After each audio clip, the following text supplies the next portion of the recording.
హరే కృష్ణ అండి, పద్మావతి కిచెన్కి వెల్కమ్. ఈరోజు మీకు పుల్లగుమ్మడికాయతో వడియాలు ఎలా చేయాలో చూపిస్తున్నానండి. ఇక ఇది పుల్లగుమ్మడికాయ అండి.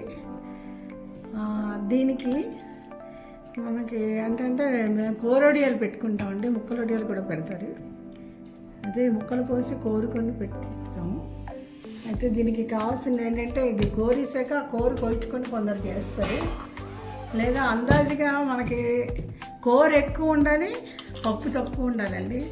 అందుకే దీనికి నేను ఈ పావుతోటి 3 పావులు పప్పు వేస్తాను.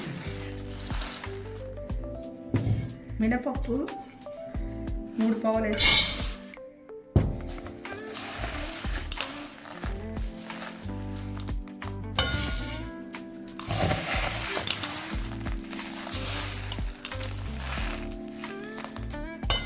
ఈ 3 పావుల పప్పు ఈ కూరకి సరిపోతుందండి. మళ్ళీ వేరేగా మరొక అర్ధపావు వేస్తాం అనమాట. ఎందుకు అంటే ఒకవేళ ఎక్కువైనా సరే తక్కువైనా సరే ఎక్కువ అవుతుందేమో అన్నప్పుడు రుబ్బీసి కొంచెం వేరేగా ఉంచుకొని కలిపిన తర్వాత కలుపుకోవచ్చు, లేదా మనం సాయంత్రం రొట్టెనా వేసుకోవచ్చు. అంటే మొత్తం మీకు దీంతో 3.5 పావులు పప్పు నానేస్తాను. వేసిన తర్వాత ఇది రాత్రి నానేసుకోవాలండి, ఇప్పటి నుంచి వేయకూడదు, పులిసిపోతుంది ఇప్పటి నుంచి వేస్తే. ఇవి ఇన్ని వేయకుండా ఈ మాత్రం మిరపకాయలు వేస్తూ ఉంటాను. మునికాయ తీసి శుభ్రంగా కడిగేసి ఈ పప్పు రుబ్బినప్పుడే ఇవి కూడా మిక్సీ చేసి వేసుకుంటాం అన్నమాట. ఇవి వేసుకుంటాం, దానికి అలాగే రుచికి సరిపడా ఉప్పు వేసి చేస్తాం. అయితే ఇప్పుడు రుబ్బేటప్పుడు ఏంటంటే ఇప్పుడు కోరుతాం కదా, ఈ వాటర్ వస్తుంది, ఆ వాటర్తో నేను రుబ్బుతాను పారకుండా. ఇప్పుడు ఈ కాయ నీళ్ళలో కడిగకుండా నేను ఏం చేశానంటే, ఇప్పుడు ఇలాంటి క్లాత్ దొరుకుతాయి కదండి, పేపర్ మోడల్లో ఉంటాయి. ఇది 2 సార్లు తడిపేసి శుభ్రంగా పైన బూడిద పోయానండి. ఎప్పుడైనా సరే వడియాలకి లేతకాయ అయితే పాడైపోతుంది, ఇక ఇలా బూడిద పోయాలి. అదైతేనే మీకు నెల ఏడాది పాటు 2 ఏళ్ళైనా మీకు పాడవకుండా ఉంటుంది. ఇది ఆడవాళ్ళ ముందర కొయ్యకూడదండి, మగవాళ్ళు గంటు పెడతారు. సోమవారం నాడు కోయకూడదు అంటారు ఈశ్వరుడని. అందుకు గంటు పెట్టాక అతను ముక్కలు కోసాక నేను అప్పుడు కోరి చూపిస్తాను. ఇక ఇలాగ మా ఆయన ఏమొచ్చి చూడండి గంటు పెడుతున్నారు. ఆ తర్వాత మనం కొయ్యొచ్చండి ఆడవాళ్ళం.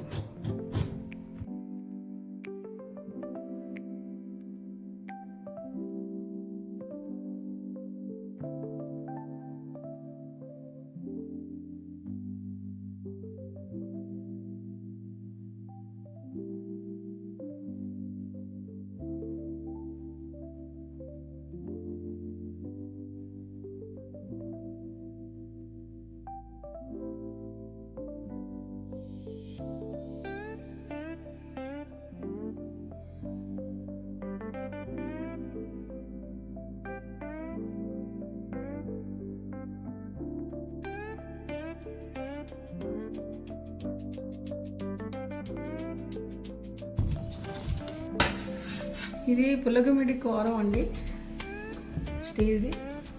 ఇంకా దీన్ని మంచం అంటారు. ఈ రెండింటితో ఏదైనా మనం మన ఇష్టం కోరుకోవచ్చు.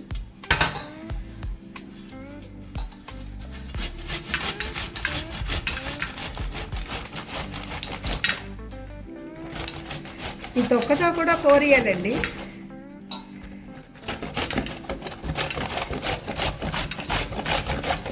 ఇది దగ్గితేరా మీకు కోరడానికి 1.5 అవర్ పడుతుందండి. ఇంకా ఇలాగ కోరితే వచ్చిందండి. ఇంకా ఇన్ని ముక్కలు ఉన్నాయి, కోరుకోవాలి. ఈ సగం కోరేము. ఈ కూరని ఏం చేయాలంటే ఇప్పుడు మనము దీనిలో వాటర్ ఉంది కదా, అందుకని చెప్పేసి ఈ జాలీలన్నీ వడకట్టేయచ్చు.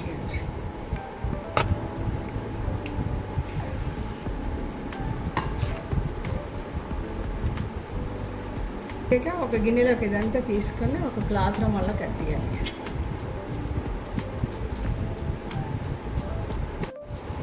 ఇంకోటండి, కాయ అంతా కోరాక ఇలా వచ్చింది.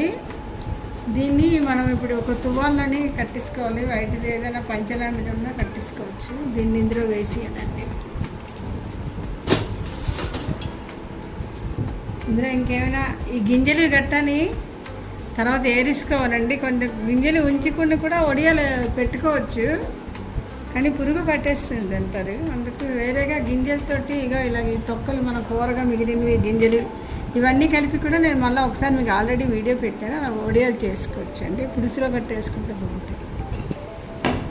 ఇప్పుడు దీనికి ఇది తువ్వాలు కట్టేసి దీని మీద బరువు ఏదైనా పెట్టిస్తామండి. ఇలా గట్టిగా కట్టేసి దీని మీద ఒక గిన్నె పెట్టేస్తే హైట్లోనే ఆ గిన్నె మీద ఇది పెట్టేస్తాం. పెడితే ఇలా పెడతాం. ఇది పద్ధతి. కానీ ఎక్కువ కూర వచ్చినట్టు అనిపిస్తుంది అని చెప్పేసి మళ్ళీ వేరేగా ఒక పావు నానేసుకుంటానండి. అవసరమైతే చెవు కలిపితే నేనైతే ఇడ్లీ పెట్టేసుకోవచ్చు. అంటే నేను మొత్తం ఎంత అంటే ఇటు 3:30 ఇది ఒకటి 4:30 పావులు వేసాను. ఇప్పుడు నానేస్తానండి. దీని మీద తిరగలి పెడతాం. ఇది నిన్న తీసిన కూర అండి. దీని మీద తిరగలి దిమ్మ పెడితే ఇక మొత్తం చూసారా డ్రై అయిపోయింది, ఎక్కడ వాటర్ లేకుండా. ఇప్పుడు ఇందులో గింజలు కొంచెం ఏరేసుకుంటుంటే వచ్చేస్తాయి. అయితే దీనికి నేను 1/4 కేజీ మిరపకాయలు వేస్తానండి, పచ్చిమిరపకాయలు. అలాగే ఈ పప్పు రుబ్బేటప్పుడు కొంచెం ఇంగు వేసుకుంటాము చూడండి. లేదా ఇందులోనైనా ఇంగు వేసి ఇవ్వచ్చు. 2 చెంచాలు ఇంగు వేస్తే వాసన బాగుంటుంది.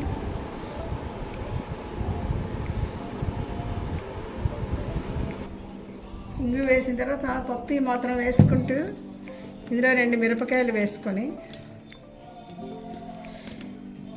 నిన్న అంటే వడకట్టగా ఈ పుల్లగుమ్మడికాయ వాటర్ వచ్చింది కదా, ఈ వాటర్ ఇందులో జస్ట్ కొంచెం స్ప్రింకిల్ చేస్తూ రుబ్బుకోవాలండి. ఈ పుల్లగుమ్మడికాయలోనే మనం అంటే వాటర్ వచ్చే వాటర్ అండి. ఇది కొంచెం జస్ట్ ఎక్కువ వేయకూడదు, గట్టిగా రుబ్బుకోవాలి. ఇవి మాత్రం వేసి రుబ్బిసి గట్టిగా రుబ్బిసి ఇందులో కలిపేసి వడియాలు పెట్టేసుకోవడం అనండి. ఇంకోటండి ఉప్పు వేస్తున్నాను.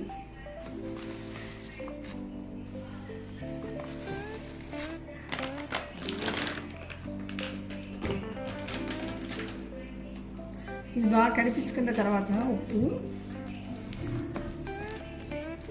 ఇది 3 పావులే రుబ్బానండి నేను. ఇంకా వేరేగా కొంచెం రుబ్బి ఉంచాను. యాక్చువల్గా ఇదే సరిపోతుంది కరెక్ట్గా. అంటే కేజీ అనుకోండి, పెద్ద పావు కాబట్టి.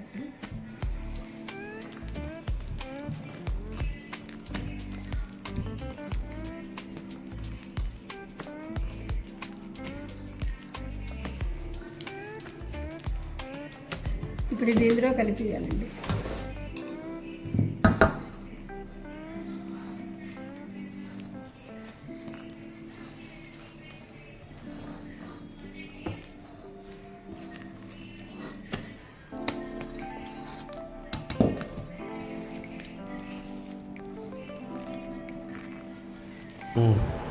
ఇలా మొత్తం ఆ పుల్లగుమ్మడికాయ కూరని మినపప్పు చోవి ఇవన్నీ కలిపించుకున్నామండి. ఉప్పు, పచ్చిమిరపకాయలు, ఇంగు వేసాం. ఇప్పుడు ఒక పాలిథిన్ పేపర్ మీద కొంచెం నూనె నీళ్ళు కలిపి రాసి చిన్న వడియాలు పెట్టేసుకోవాలి. అంతేనండి. ఇంకొంచెం నూనె ఇలా వేసుకుంటామండి. వేసుకున్న తర్వాత దీన్ని ఏమొచ్చి ఇలాగా కొంచెం ఇలా చిలకరిస్తామండి. ఇలా రాస్తే మన వడియాలు పెట్టినప్పుడు అంతమండి.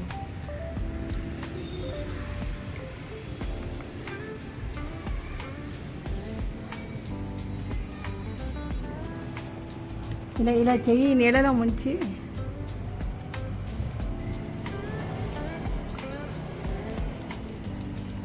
ఇలా పెట్టాలండి.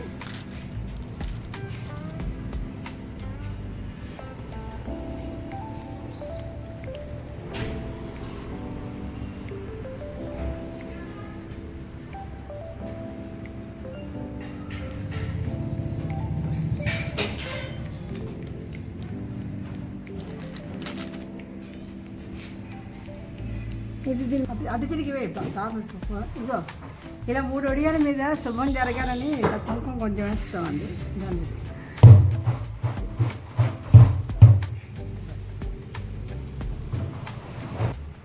ఇగోటండి ఇలా పెడతాం. రెడీ అయిపోయి ఇవి 2-3 రోజులు ఉండాలి. ఇవాళ బాగా ఎండే అంటే సాయంత్రం తిరగేయచ్చు, లేదా రేపు తిరగేస్తాం. ఇలా 2-3 రోజులు అంటే ఇలా గలగలలాడుతూ ఎండాలి. అయితే నేను మొత్తం 3 పావులు ఒక బిడిగిడి పప్పే పడిందండి. దీనికి అంతకంటే ఎక్కువ పట్టలేదు. ఉంచుకున్నాను రుబ్బీసి, కానీ అది మనకు అవసరం పడలేదు. మనకి మ్యాక్సిమం పుల్లగుమిడి కూరే ఉండాలి, పప్పు కొంచెం బైండింగ్ వేస్తాం. హరే కృష్ణ అండి. ఎండాక వడియాలు వేచి మీకు చూపిస్తాను. చూడండి, ఇది 3 రోజులు అయినప్పుడు ఎండపెట్టి ఇంకో 2 రోజులు ఎండితే అయిపోయాయి. చూడండి, ఇలా ముట్టుకుంటే ఇలా గట్టిగా ఉండాలి. ఇలా వేయగానే సౌండ్ రావాలి, వస్తే అప్పుడు ఎండిపోయినట్టు అప్పుడు వేసుకోవచ్చు. అలాగే చేసిన సాయంత్రం కూడా మనం వేసుకొని తినొచ్చు, గాలిలో ఉంటే చాలా బాగుంటాయండి. వేచాక చూపిస్తాను. హరే కృష్ణ. పుల్లగుమిడి వడియాలు మీకు చూపెట్టాను కదండి. ఇవి చూసారు ఎంత గట్టిగా అయిపోయాయో. ఇవి ఒక డబ్బాలో ఎయిర్టైట్ దీనిలో డబ్బాలో పెట్టేసుకొని మధ్య మధ్యలో ఎప్పటికైనా ఒక 15 రోజులకి 20 రోజులకి ఒకసారి ఎండ చూపిస్తుంటే మనకి హోల్ ఇయర్ అంటే ఫుల్ సంవత్సరం అంతా కూడా ఉంటాయండి. ఇవి వేచిన తర్వాత మళ్ళీ మీకు చూపిస్తాను. అంటే వడియాలు ఎండిపోవడం ప్రాసెస్ అయితే అయిపోయింది. అయితే వడియాలు వేచుతున్నానండి. ఇవి మీడియంలో వేయించుకోవాలి, లేకపోతే మాడిపోతాయి.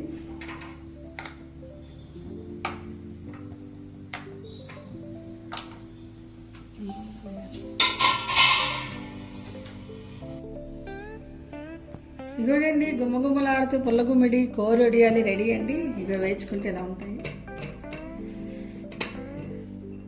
ఇవి చిన్న చిన్న ముక్కలు చేసి కూరల్లో వేసుకుంటే బాగుంటాయి. ఇలాగ కూడా తినొచ్చు, కొంచెం పళ్ళు గట్టిగా ఉండాలి, లేకపోతే ఒక్కసారి కొరికే ఉంటే గుల్లగా ఉంటాయి. కానీ ఇది ఏడాది పొడవునా బాగుంటాయి, ఎంత విసురు పాడవు.